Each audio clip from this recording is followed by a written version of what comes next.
तो हर हर महादेव आप सभी को। तो दोस्तों, आप सभी लोग जानते ही होंगे कि इस समय शिवरात्रि का समय चल रहा है और वैसे तो आप सभी लोगों ने शिवरात्रि का आनंद उठाया ही होगा और आप सभी लोग शिवरात्रि का महत्व भी जानते होंगे। मैं यही कहना चाहता हूं कि आप सभी लोग शिवरात्रि का आनंद आप लोगों ने उठाया होगा, शिवरात्रि का त्यौहार मनाया होगा और मैं आशा करता हूं कि आप सभी लोगों ने अपने अपने घरों में अपने अच्छे मन से और सच्चे मन से आप सभी लोगों ने माता शिव और पार्वती का पूजा अर्चना किया होगा। मैं यही कोशिश करता हूं कि आप सभी लोग शायद ऐसा आप सभी लोगों ने किया होगा या आपके घर में ऐसे लोग पूजा अर्चना करते हैं।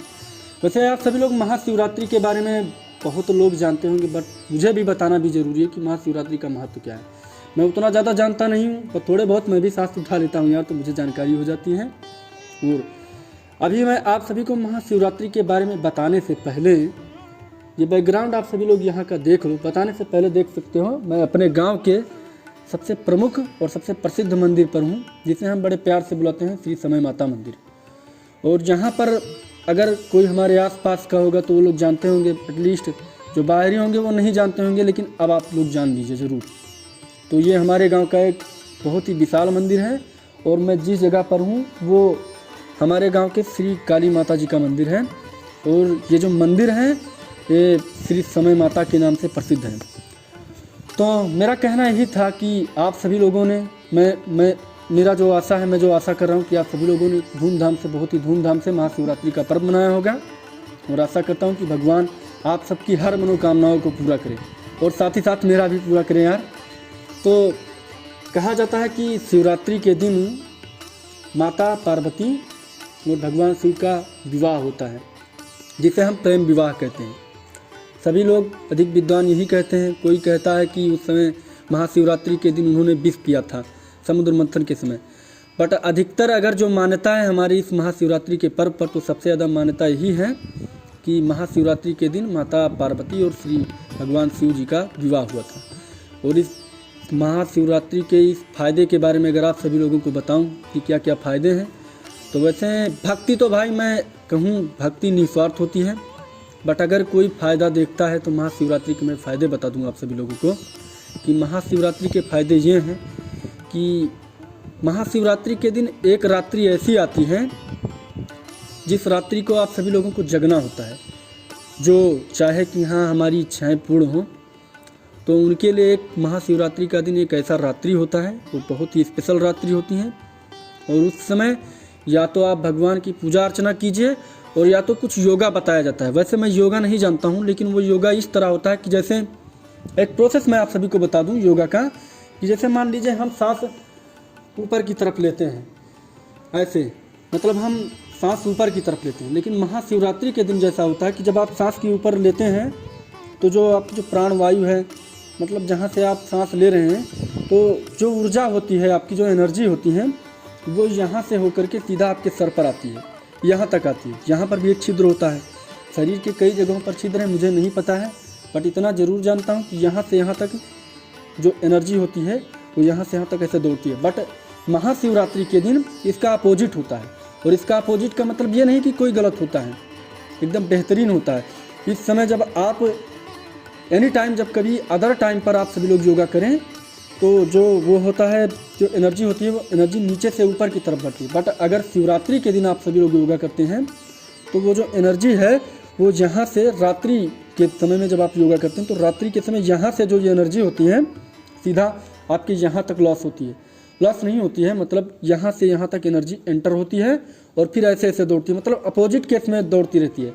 मैं उतना ज़्यादा बताना नहीं चाहता, बट यही है कि जो शिवरात्रि के फ़ायदे हैं, यही आपको फ़ायदे हैं कि रात्रि के दिन, जिस दिन शिवरात्रि होता है उस दिन रात्रि के दिन 12 से 8, मतलब 12 से 8 कि 12 से 6 एक ऐसा रात्रि होता है कि जिसे हम लोगों को या तो योगा करना होता है, या तो हमें भगवान का भजन कीर्तन करना होता है, या कुछ नहीं अगर आपको आता है तो या तो आप ओम का नाम लीजिए या भगवान की माता पार्वती का नाम लीजिए, किसी भी ईश्वर का नाम लीजिए, लेकिन महाशिवरात्रि के दिन नाम लीजिए।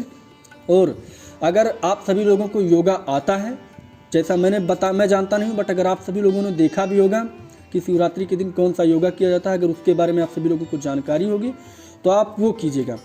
इस साल तो समझ लीजिए कि आपका समय चला गया महाशिवरात्रि का, बट अगले साल से आप लोग तैयारी कीजिए महाशिवरात्रि मनाने के लिए। तो अब मैं उठ रहा हूँ यहाँ से। आप सभी लोगों को मैं अपने जिस मंदिर पर बैठा हूँ उस मंदिर का मैं आप सभी को व्यू दिखा दूँ। वैसे महाशिवरात्रि थी तो यहाँ पर सजावट जो है वो बहुत ही बेहद और खूबसूरत और मनमोहक। तो अभी आप सभी लोगों को मैंने इससे पहले आप सभी को मैंने शिवरात्रि के बारे में बताया था। मेरे पास जितना नॉलेज था इस महाशिवरात्रि के पर्व का उतना आप सभी लोगों को बताया था। और इसी मंदिर पर खड़े होकर के, और ये मंदिर हमारे गांव की सबसे खूबसूरत मंदिर है और यहाँ पर हमारी माता श्री काली माता विराजमान है। वैसे मुझसे अगर कोई भूल हुई होगी तो ये मुझे क्षमा करेंगे क्योंकि ये माँ समान है हमारी। और यही हमारे गांव की सबसे प्रमुख और सबसे बड़ी मूर्ति है जिन्हें हम इसमें प्राण प्रतिष्ठा हुई है। और ये हमारी माता है, ये हमारे गांव की माता है जिन्हें हम प्यार से काली माता बुलाते हैं। और भी आप सभी लोगों को दिखा दूं जो हमारे गांव की संस्कृति है, कलाकारी है, जो देख सकते हो यहाँ पर हमारे भगवान श्री गणेश विराजमान हैं जिन्हें हम भगवान शिव और माता पार्वती का अंश बोलते हैं। और भी आगे आप सभी को दिखा दें कि क्या है। और यहाँ पर देख सकते हो ये जो हमारी माता सरस्वती हैं बीड़ा बजाती हैं जिन्हें हम ज्ञान का भंडार बोलते हैं, यहाँ पर विराजमान है। और भी आप सभी को अपनी इस गाँव की संस्कृति को दिखा दूँ। और यहाँ पर हमारी श्री अम्बे माता जिन्हें हम प्यार से दुर्गा माता बोलते हैं, श्री दुर्गा माता है। और भी कई हमारे इस मंदिर पर तरह तरह की जो संस्कृति है वो यहाँ पर विराजमान है। वैसे मैं आप सभी को सिर्फ एक ही मंदिर का दिखा रहा हूँ, ये मंदिर बहुत बड़ा है। और मैं ऐसा आप सभी लोगों को इसलिए दिखाता हूँ भाइयों क्योंकि आज के टाइम पर मैं अगर बताऊँ तो आज के टाइम पर धर्म के नाम पर बहुत ही झगड़े हो रहे हैं, बहुत ही विरोध हो रहे हैं। और मैं अगर अपने भारतीय संस्कृति की बात करूं तो जो हमारी भारतीय संस्कृति है वो इन्हीं मंदिरों से होकर के हमारे पूरे देश में गुंजायमान है। और अगर हमारी भारतीय संस्कृति को संजोए रखना है तो हमें मंदिरों के लिए बहुत ही सबसे बेहतर और सुरक्षित जगह माननी पड़ेगी जहाँ से हमारी भारतीय संस्कृति एकदम सुरक्षित रहती है। क्योंकि ऐसे धर्म विरुद्ध हो चुके हैं यहाँ पर कि क्या बताएं आप सभी लोगों को।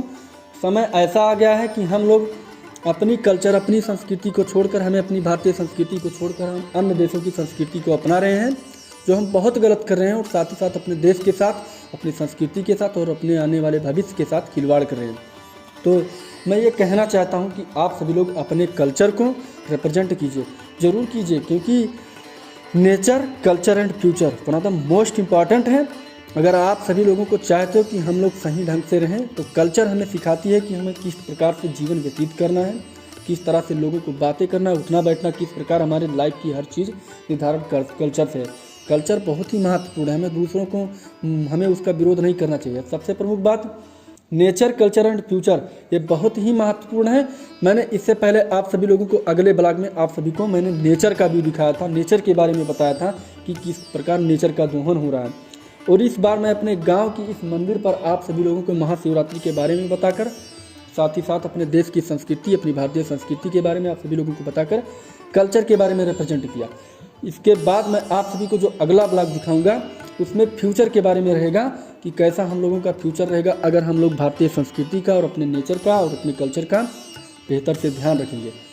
तो अब आप सभी लोगों को अगर फ्यूचर के बारे में ब्लॉग अगर आप सभी लोगों को देखना है तो आप सभी लोगों के लिए थोड़ा बहुत इंतजार करना पड़ेगा, धैर्य रखना पड़ेगा। तो आज के लिए बस इतना है, तो मिलते हैं अगले किसी नेक्स्ट वीडियो के साथ। तब तक के लिए हर हर Mahadev. Thank you for watching.